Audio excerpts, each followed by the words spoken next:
Okay. How long have you lived in Hawkins? I have lived in Hawkins my whole life. Your I'm whole life? Born and raised? 29 years old, born and raised in Hawkins. I am a mother. Okay, yes, absolutely. And you have children who are raised in Hawkins, Yes. you know? That's very important for me, is for them to look up to me and see me as a strong mother, a dedicated mother, who works hard for them and for their community. Have you always been interested in having this type of position with the city and whatnot? Not always. My heart has always been to help people. So that going into the substance abuse counseling field, that also extends into my community. The arrest of the last mayor, the police force is gone for Hawkins and whatnot. Just as a resident during that time, how did that make you feel? It made me feel a little discouraged. I'm not going to comment on the arrest of the current mayor that is still in term. Got it. But as far as seeing everything else that's went on in Hawkins, as a resident, it made me feel discouraged. Okay. So I decided to step up and become a voice of change and a person of change. Okay, walk me a little bit through that, you know. What is there a catalyst that made you be like, okay, yes, this is the moment that I'm like, yes, I'm going to do this, I'm going to run for mayor, you know? Like, just walk me through your inspiration. So I was originally going to go up for city council, and in praying through it and going into my relationship with God, and okay, you're going to place me where I need to be when I need to be there.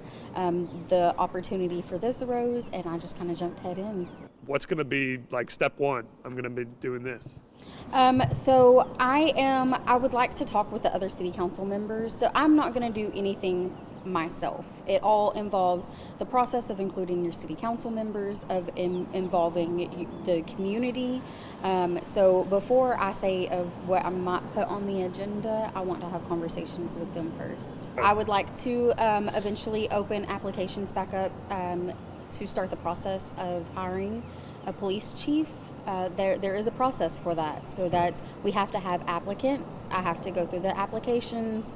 Interviews have to be done, and then the hiring process, there are certifications that need to be brought back up to date because they've been out for a year, vehicles that need to be serviced and brought back up to date as well. Sure, yeah. Because I haven't been here, you've been here during this time. Since the police force has been gone, has it posed a problem for Hawkins? Has it been something where it's like, okay, we need change in the future, but it is okay right now? I'm just not sure what that dynamic's been like during this time. I haven't seen, since we haven't had a police force, I have not seen a lot of major crimes. Petty crimes, yes.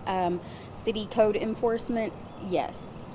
So those are things that will be tackled once a police chief is hired. Okay, absolutely. We can hire a force. Same goes for a municipal judge, in that way, and having that for the city, how are you going to attack that? It's always a process. So I have to look into the codes and everything that goes along with that and see exactly what the process is. Is there anything particular that's like, you know what, I think this would be good to have a long-term input in, I guess, from your standpoint? I can't think of anything right now, no. Okay, I can't, yeah. I mean, the main concern with the community has been the police force. That's been the main concern for everybody. There's the city's debt and whatnot too. That's an issue that it's going to be hard to work around for anyone, in that way. And so, how are you going to go about this process? So consolidating, knowing where you can spend money, what can wait to have money spent on it, and just being smart with your money. So I was a single mom for a long time, so I understand what it is like to have to budget things. I'm very familiar with that, budgeting groceries and stuff, and I know that that's not the same as budgeting a city, but I thankfully have city council members to work with and really just being smart about things. We last reported it was $3.4 million in debt. Do you know if that number's changed or not? I don't know, since you haven't been. I believe that it has lowered, but I don't know an exact number. Not until I get in and I can see. So we do currently have a budget to where we can start tackling the expansion valve at the bottom of the water tower and the leak on the other side of the railroad tracks. To my knowledge, you don't have any political experience in Correct. that way. And so, first of all, just you and your mentality, is it kind of nerve-wracking? Is it kind of like full confidence? How are you feeling as far as having this position? I feel like it's a mixture of both. It is kind of nerve-wracking because I don't want to let my community down. So that's where the nerve-wracking part comes in, but very confident in my skills to learn, to assess things, and to make a conscious decision. Could also play as an advantage, in that way too. Just someone who see things through a community angle and through that way. Is that kind of how you view things Yes, as well? that is how I view things. That's how I view things in my career, and now with the position of being mayor, very community-based, very humanistic approach. With your job title right now, substance abuse counselor or whatnot, how is this training you for the position right now? So I am.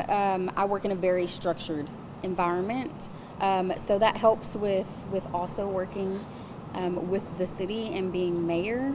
You have to be disciplined. You have to be able to take accountability for yourself, and you have to work structured. The community support definitely gives me confidence that there are so many people, and I'm the type of person who strives for things, so not letting my community down, and the people, and even the people who don't believe in me, not letting them down either, and showing them that I can do the best that I can with the job.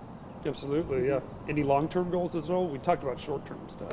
I haven't been able to get in yet, so I can't speak on long-term goals until I'm able to sit down and look at everything.